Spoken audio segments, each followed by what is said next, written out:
coming. And there's no humanity or compassion in calling for unlimited, safe and legal routes, offering the false hope of asylum in the UK to anyone who wants it, because that is just unsustainable. There are currently 80 million displaced people in the world, many in failed states where governments can't meet their aspirations. In an era of mobile connectivity, they are a call or a text away from potentially being swept up in the tide of people smuggling.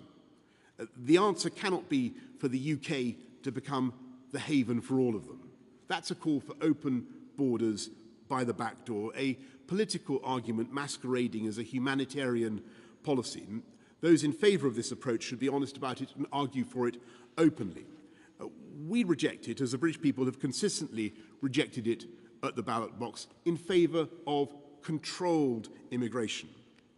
We simply cannot have a policy of saying anyone who wants to live here can do so. We've got to be able to control who comes into this country and the terms on which they remain.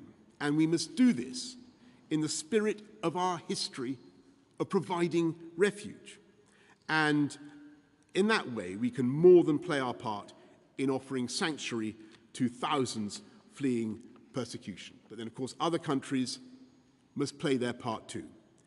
And that's what I think is most exciting about the partnership we've agreed with Rwanda today, because we believe it will become a new international standard in addressing the challenges of global migration and people smuggling. So I'm grateful for Rwanda's leadership and partnership, and we stand ready to work with other nations on similar agreements, as well as wider reforms to the international asylum framework. As I say, we will continue to work with our French friends to tackle the gangs. We will continue to lead cooperation with crime and intelligence partners across Europe. We will continue to seek a returns agreement with the EU or with France. But in the meantime, and for the foreseeable future, we need this new approach. The people smugglers are undermining confidence in our borders. They are betraying all those who do the right thing, who try to come here legally through forms of migration or the safe and legal routes provided for refuge. They are undermining the natural compassion and goodwill that people have towards refugees in this country, and they are endangering human life day after day. And though the way ahead will be hard, and though we can expect many challenges and many obstacles to be thrown up against this plan, I believe this plan is the right way forward, because the people smugglers must be stopped in order to save countless lives, and because tackling illegal migration is precisely the way to sustain a safe, legal, and generous offer of sanctuary to those in need. And that is in the very best traditions of this country and the values we stand for in the world. Thank you all very much indeed. I'm now going to go to the media for some questions. I'm going to go first to Nick Eardley of the BBC. Thanks, Prime Minister. Is the plan to send asylum seekers to Rwanda a genuine answer? Is it a workable solution? Or is it an attempt to look tough on an issue which the government's failed to address in the last few years?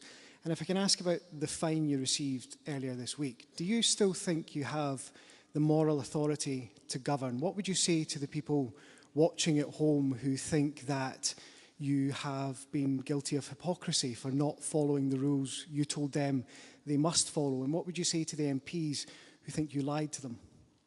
Well, thanks very much, Nick. And look, on your second point, I said quite a lot about this on, I think it was Tuesday. I'll be saying more when I update Parliament, as you can imagine, next week. And I think you probably have to wait until then for me to say more on that. But on whether this is a solution that is a magic bullet, as it were, that can deal with the problem of illegal migration across the Channel, I want to be absolutely clear with everybody. I think that this is necessary, but it is, of course, not sufficient. There are many other things that we need to get right. We need to make sure that our legal framework is capable of dealing with the problem, as well as the practical steps that we can take. But none of the reforms to our laws will really be any good without the basic ability to get in the heads of the people smugglers and make them understand that the deal they're offering their poor, vulnerable clients is not one that stacks up. And it's to get into the heads of the people who are coming across the channel, risking their lives in this way, that they're much, much better off going for the safe and legal routes that we have, rather than paying to jump the queue and to risk their lives.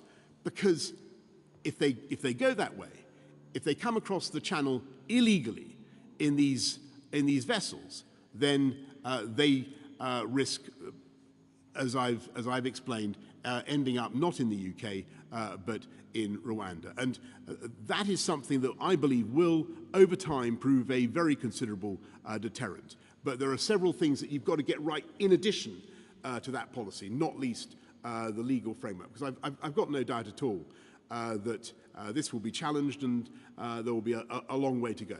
But it's an indispensable component of the solution. Anushka Astana, ITV. Thank you, Prime Minister. Prime Minister, the people you're talking about say they are fleeing persecution, and they often come from countries where there are no safe routes here in the UK. Why are you sending them with one-way tickets to a country where there are reports of ill treatment and torture in detention centres, and that your own government criticised last year for failing to investigate these alleged human rights violations? And a quick question, because I'm not patient enough to wait, so I hope you will answer it. But on Tuesday, you've admitted that you unknowingly misled Parliament. I just want to understand if you're going to put the record straight. Yeah.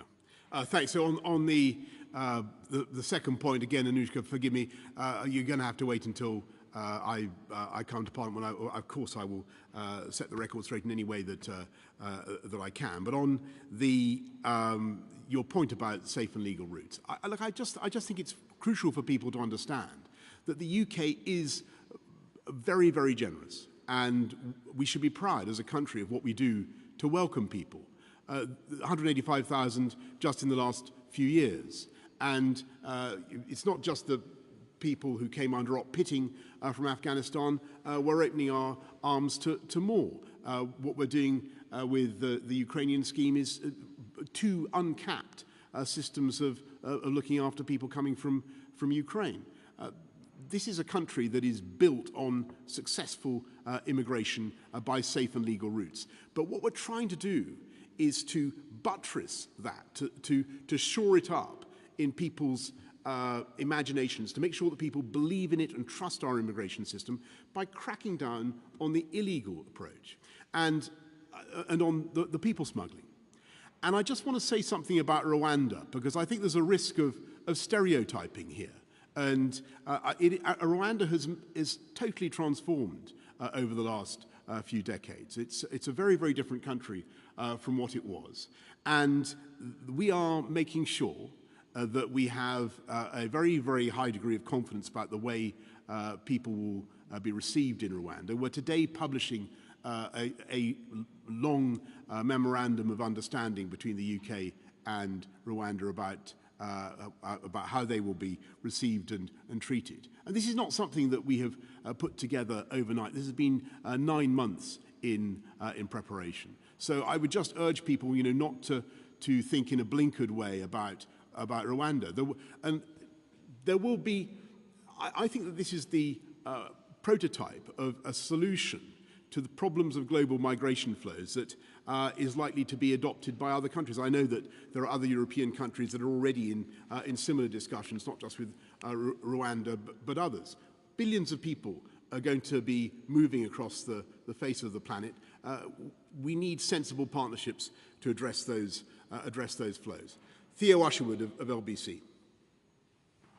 Prime Minister, last year more than 28,000 migrants crossed the Channel. Is your aim to bring that number down, and what will you do if this policy fails to do that? And just on Partygate, you told the Commons on December the 8th that it goes without saying that if the rules were broken, and then there will be disciplinary action for all those involved. When you go to Parliament next week and you speak to MPs and you're in the House of Commons, will you detail what that disciplinary action is that you've imposed on those who work for you and indeed yourself? Thanks, Theo. I can certainly tell you that I will be updating, as I said to Anushka and to Nick, I'll be updating Parliament on all that next week. But on your first point about the numbers, look, you're right. The numbers were high last year, but this year they're going to be even higher. There's no doubt about it. I mean, they're already just in the first few months of this year, they're higher than they were over the comparable period last year. They're growing. This is the people smugglers are now becoming very adept. They're getting their boats, these frail things that you'll have seen. They're getting them in huge numbers. It looks as though they're being manufactured to order in China. They have a whole system going now, and we need in a humane and compassionate way to interrupt their business model. They're making, I think Dan told me, what, 350,000 euros a boat, something like that. This is a lucrative trade for them. It is an evil trade, and it's undermining people's confidence in safe and legal migration. We need to emphasise the safe and legal routes and undermine what the people smugglers are doing. And I just want to be absolutely frank with people, Theo. This is not something, or this is, I think, the deal that we're doing with Rwanda is an essential part of the solution, but it is not the total solution. It is a part of it is one of several steps that we're taking to beat the problem. John Stevens, Daily Mail. Hi, thank you, Prime Minister.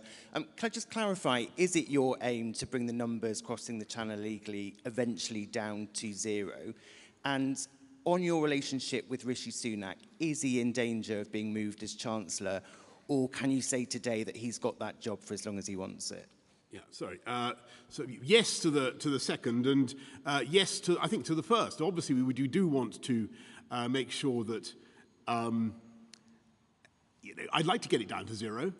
I think everybody in this room would like to get it down to zero. I think people in this room do an absolutely heroic job, and it's incredibly difficult to get the balance right and to be firm, but also to be humane and compassionate to people, very, very vulnerable people who are, doing something that is extremely brave and extremely dangerous, and which they shouldn't be doing.